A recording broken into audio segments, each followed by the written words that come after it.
دنیای استاد مست با حضور و الهام UNCTN، استاد معروف پیر فیلم های جکی چان.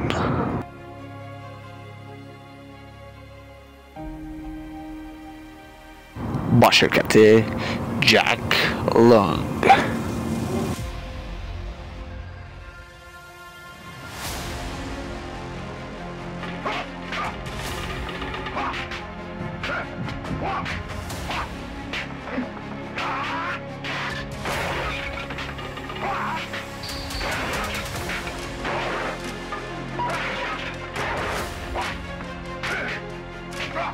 با شرکت لانگ فی در نقش شرور مرگبار.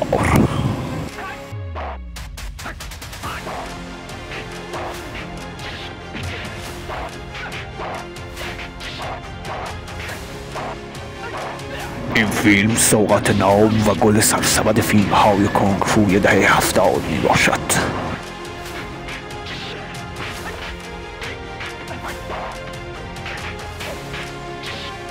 صحنه‌های مبارزات مرگبار و اصل ناپذیر و زیبا را در این فیلم شاهد خواهید بود.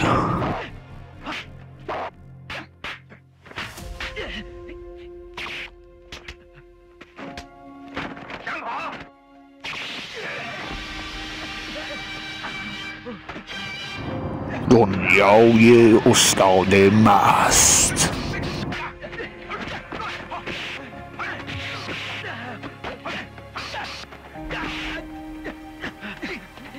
شاگردانی که با انگیزه انتقام حاضر به انجام سخت ترین تمرینات کنگ فو شدند و تا پای جان فشار می آورند.